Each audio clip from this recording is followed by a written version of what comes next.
Estamos de volta no nosso terceiro bloco, para que a gente possa agora ver o que, afinal, a gente conseguiu reter de tudo que nós conversamos hoje. Quem vai participar? Claro, os nossos amigos aqui da UNB, os nossos amigos também da PUC. E aí, preparados, meninos? Tudo bem, professora. Tá certo. E você também que está nos assistindo e, claro, tem que participar, não pode perder. Os nossos alunos aqui presenciais, eles vão ter um controle e aí a cada pergunta eles vão marcar exatamente qual é a alternativa que eles acham. Eu estou aqui com o controle da Tainara, já vou devolver, olha só. E aquele que conseguir uma pontuação melhor aí depois das nossas perguntas vai ganhar, vai levar para casa aí o kit apostila. Para, claro, conseguir aprofundar ainda mais os seus estudos. É um DVD e um livro aqui para continuar estudando. Claro. Lembrando que esse momento não é de competição, a gente não está concorrendo, mas na verdade a gente está verificando o que a gente já conseguiu agregar de conhecimento com o nosso programa de hoje. E aí, todos preparados? Podemos começar? Vamos lá?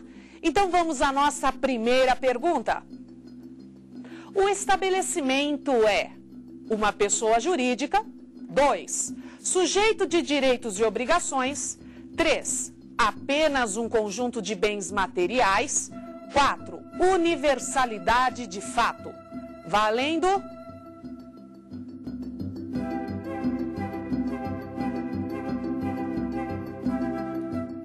Vamos então olhar qual é a alternativa correta? Número 4, universalidade de fato.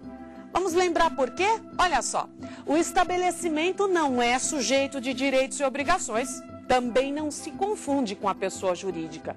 Na verdade, o estabelecimento é um conjunto de bens materiais e imateriais. E numa definição mais técnica, uma universalidade de fato. E aí, será que os nossos amigos mandaram bem? Daqui a pouco a gente vai conferir. Vamos então agora para a nossa próxima pergunta. O estabelecimento, 1, é sinônimo de clientela.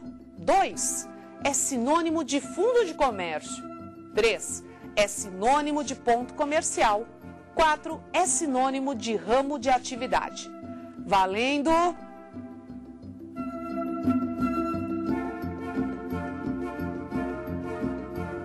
Então, vamos ver qual era a alternativa correta? É sinônimo de fundo de comércio. Bom, nós já vimos que clientela era um atributo. Ponto comercial, apenas o endereço, faz parte do estabelecimento, é claro, mas não é um sinônimo.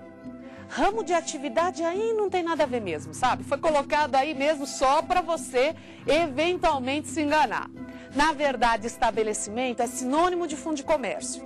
Em leis como o Código Tributário Nacional e a Lei de Locações, você encontra o termo fundo de comércio e quer dizer a mesma coisa que estabelecimento. E aí, como será que a gente está indo? Bom, só depois mesmo. Vamos então à nossa próxima pergunta? O estabelecimento, 1, envolve apenas bens materiais. 2, envolve apenas os bens imateriais. 3, envolve bens materiais e imateriais. E 4, não tem relação com bens de fato. E aí, podemos? Valendo?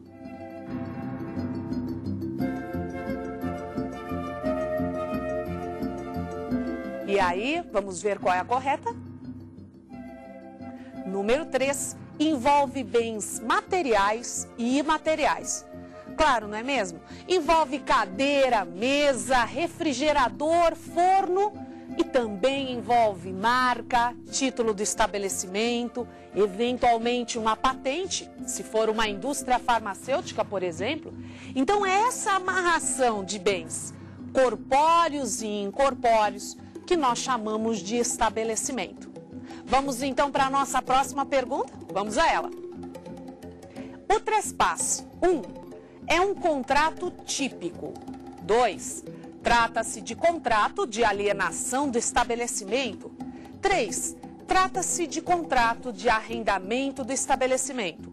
4, trata-se de contrato de usufruto do estabelecimento. Valendo!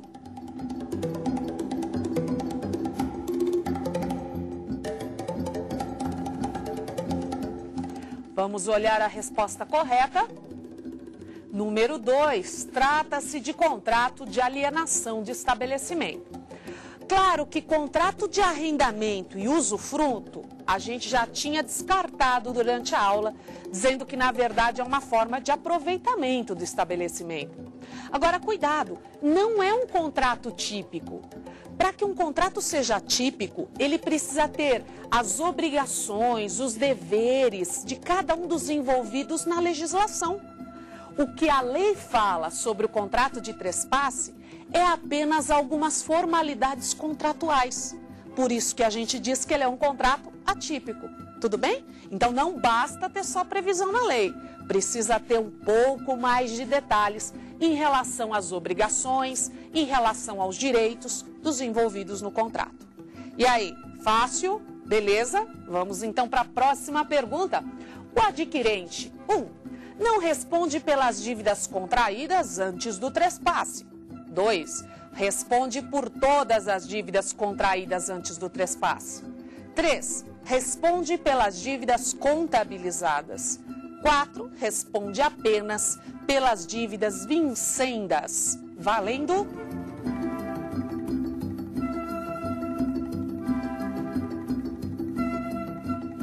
E aí, vamos olhar a alternativa correta. Responde pelas dívidas contabilizadas.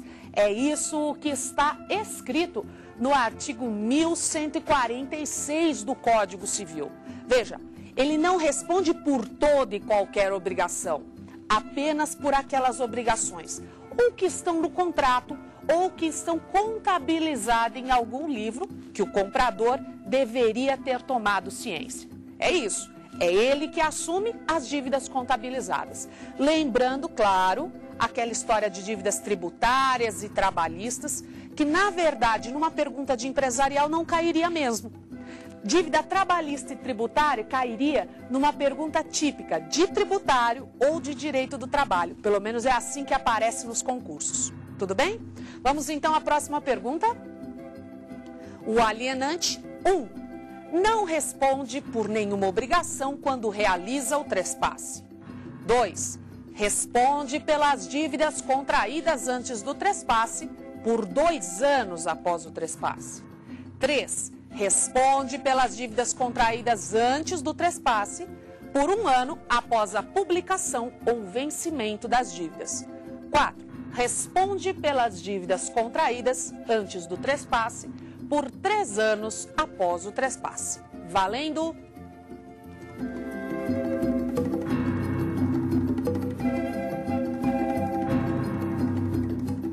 A alternativa correta responde pelas dívidas contraídas antes do trespasse por 1 ano após a publicação ou vencimento das dívidas. Aqui talvez a dúvida maior daqueles que participam e que nos acompanham é que acabam se lembrando de algum momento na faculdade do prazo de 2 anos. Cuidado, existe esse prazo, mas apenas quando eu vendo as minhas cotas, quando eu passo a minha parte da sociedade. Aí o prazo realmente é de 2 anos.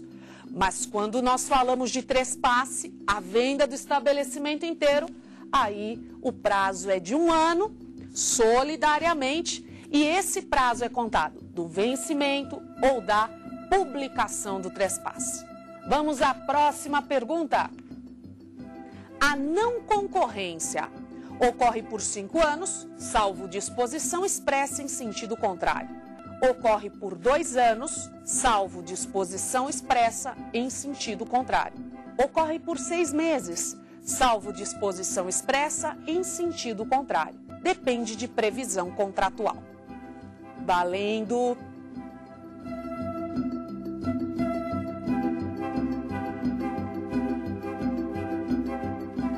Olha a alternativa correta. Ocorre por 5 anos, salvo disposição expressa em sentido contrário. Lembrando que, na verdade, se o contrato não tratar desse assunto, o prazo para não concorrência é de 5 anos. Mas o contrato, ele pode limitar, ele pode dizer que não existe. E importante, ele sempre vai ter que identificar o local, a região, se é no bairro, na cidade, no estado ou se é apenas naquela rua. Isso é a cláusula de não concorrência. Podemos ir para a próxima pergunta? O trespasse para produzir efeitos em relação a terceiros, primeira resposta, depende da averbação na junta comercial. Número 2, não precisa ser averbado na junta comercial desde que ocorra a publicação.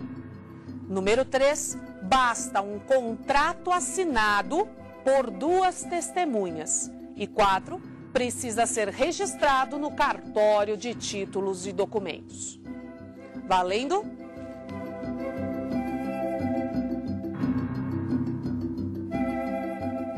Olha aí a alternativa correta. Depende da averbação na junta.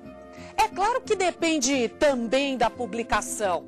Mas veja, essa é a alternativa que trazia uma informação correta sem trazer nada de errado. Nas outras dizia, olha, registro no cartório de títulos, ou então não precisa de registro. É claro que isso está errado. E o tal da assinatura de 2 testemunhas só faria com que esse contrato produzisse efeitos em relação às partes. E aí, acertou? Deu certo? Vamos então à próxima pergunta.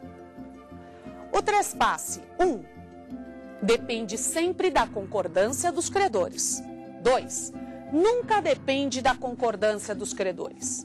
3, apenas depende da concordância dos credores se o alienante não tiver bens suficientes para saldar as dívidas que está deixando no estabelecimento. 4, apenas a publicação é suficiente para avisar os credores. Valendo!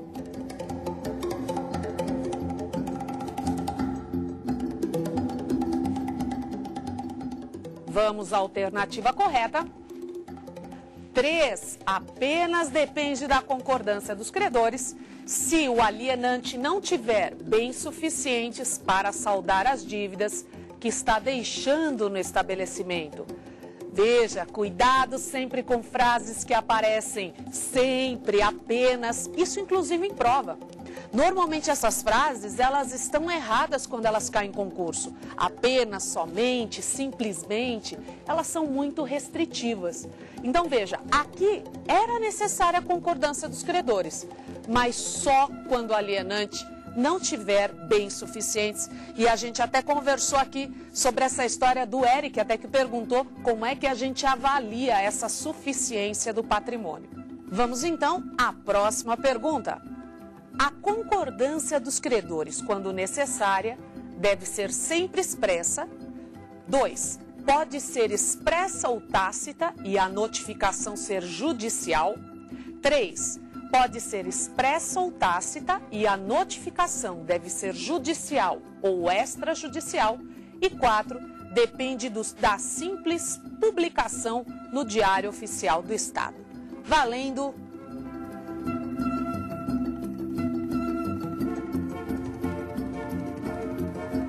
Vamos ver a alternativa correta. Número 3, pode ser expressa ou tácita e a notificação deve ser judicial ou extrajudicial. Na verdade, a gente viu que a concordância não precisa ser expressa. Eles são notificados e aí pode ser judicial ou extrajudicialmente.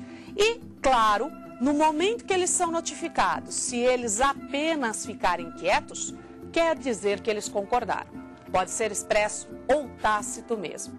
E aí, como é que foi o resultado? Vamos verificar o pessoal da PUC, como foi? E aí, pessoal, como é que foi a pontuação de vocês? Foram bem? Foi ótimo. Fomos bem, fomos bem. Ah, todo mundo gabaritou aí? Todo mundo. Opa, olha só, obrigada pela participação de vocês, hein, pessoal? Um grande abraço. E aí a gente vai agora verificar quem foi que fez a maior pontuação aqui no nosso estúdio, entre os nossos alunos da UNB. Claro, lembrando, esse prêmio nosso, ele serve apenas como um incentivo para continuar os estudos, afinal, tem muito caminho pela frente. Então, agora a gente vai descobrir quem foi que ganhou, claro, o nosso prêmio Kit Apostila. Lembrando que é apenas um incentivo, porque na verdade você ainda tem muito que estudar, aliás, todos nós. E isso acaba sendo um incentivo para que a gente continue estudando mais e mais. A pontuação, pelo que eu vi, foi extremamente acirrada.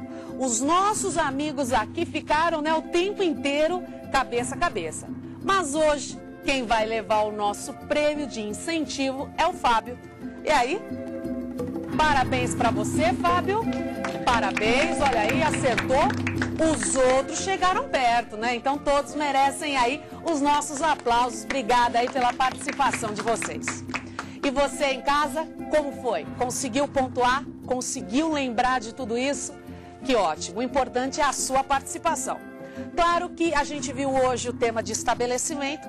Vamos certamente nos encontrar em outra oportunidade e eu te espero.